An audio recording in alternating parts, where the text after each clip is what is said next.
O, saan galing ang kinakain nyo? Ma. Nagluto si Neri, ma. Sana hinintay nyo ako para ako yung nagluto. Sana naipagluto ko ng paborito niya, yung baby Jimby ko.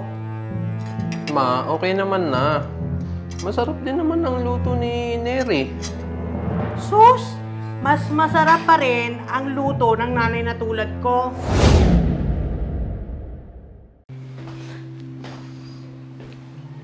Love, finally, sa atin na tong bahay at lupa na to. Finally, nakabukod na tayo. Oo, love. Bubuo din tayo ng sarili nating pamilya sa bahay na to. Uy! Ang sarap naman marinig ng unang doorbell ng bahay na to. Sige na, ako natitingin. Sige.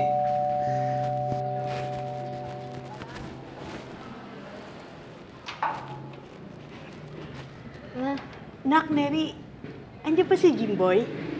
Miss ko na kasi siya eh.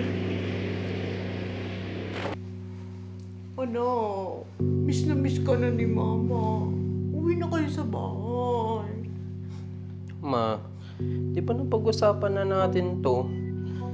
Napubukod na kami ni Neri. Ma, may asawa na ako. At magkakaroon ng sariling pamilya. Hindi mo ba namimiss si Mama? Ma, syempre namimiss. Pero, eto na ang bahay ko ngayon. Okay, sige. Para lagi kitang kasama, anak. Dito na lang ako titira. Ha? Bakit po? Hindi pwede. Anak ko naman si Jimboy. Tsaka, gusto ko lang namang makasama pa din siya at malagaan kahit na tumatanda na ako. Kawawa naman si Mama. Mag-isa na lang.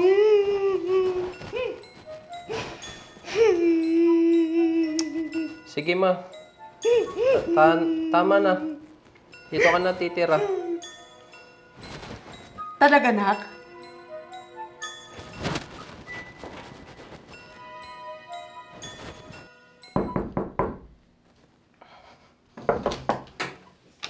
Ma. Anak, pwede bang dito ako matulog sa tabi niyo? Namimiss na kasi ni Mama yung katabi ka sa pagtulog eh. Pero, ma. Sige na, halika na! Halika na, nak! Matulog na tayo!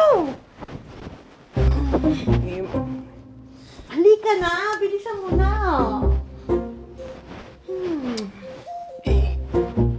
aray ko po. Matulog na tayo. Sige mo kayo dyan.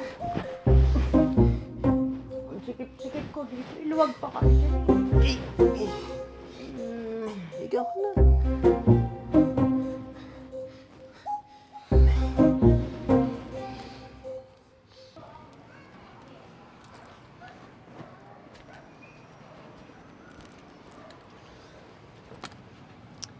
Ay naku, Jimboy.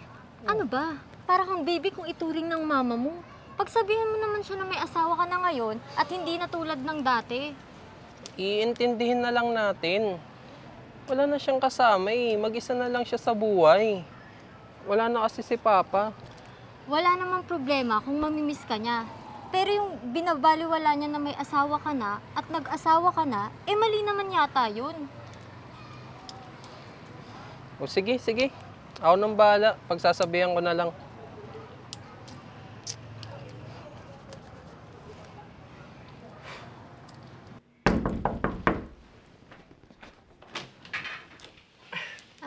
Bakit po? Maglalaba kasi ako. Kukunin ko sana yung labahan ni Jimboy para malabang ko. Ako naman. Naku, wag na. Baka mamaya mali pa yung paglalaba mo. Bandang huli, magkarasis pa yung anak ko. Pero ma, kasi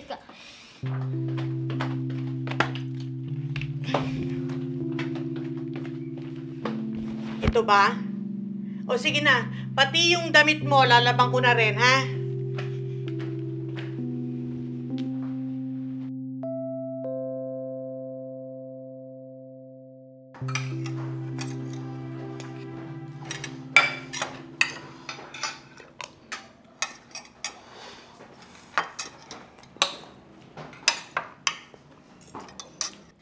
Saan galing ang kinakain nyo?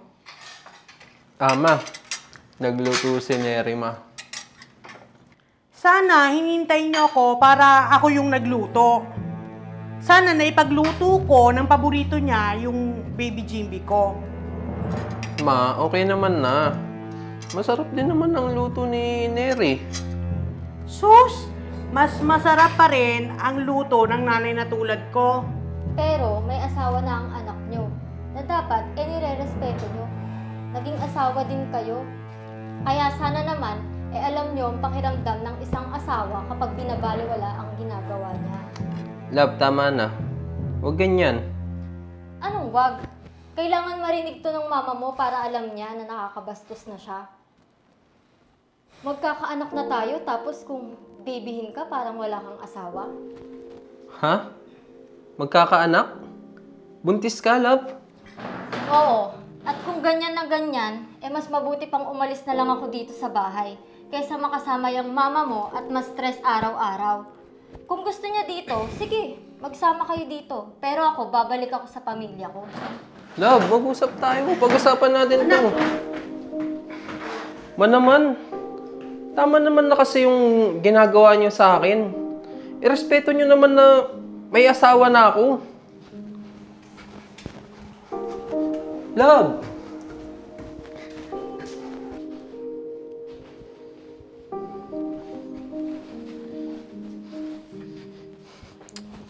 Love, sorry sa mga nagawa at nasabi ni Mama.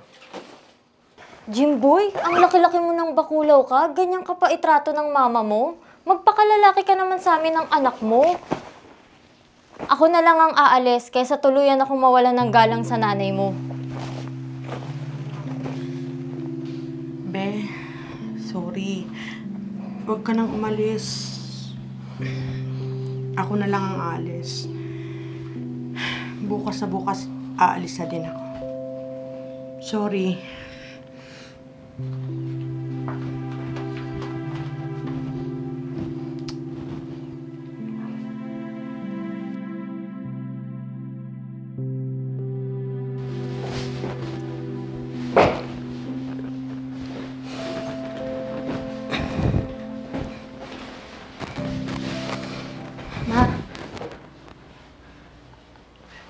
Sorry. Sorry po sa mga nasabi ko. Nabigla lang naman po ako. Totoo, naiinis ako sa mga ginagawa niyo. Pero bilang magulang ng asawa ko, dapat nire-respeto kita sa lahat ng panahon. Sorry, Ma. Sorry din na nabaliwala ko yung pagiging asawa mo. Sorry, masyado akong naging makasarili. Ma, okay naman na tayo eh. At malinaw na ang lahat. Ma, huwag ka nang umalis. Hindi, Neri. Kailangan ko pa rin umalis. Mas magiging maunlad kayong bilang mag-asawa kung kayo lang ni Jimboy ang magkasama. Siyempre, kasama yung anak nyo. Pero Ma, paano ka? Naku, wag niyo akong alalahanin. Pwede naman akong dumalaw dito, di ba? Tsaka kayo, pwede kayong dumalaw sa bahay ko, di ba? Salamat sa pag-unawa, Ma. Mahal na mahal kita. Love you na.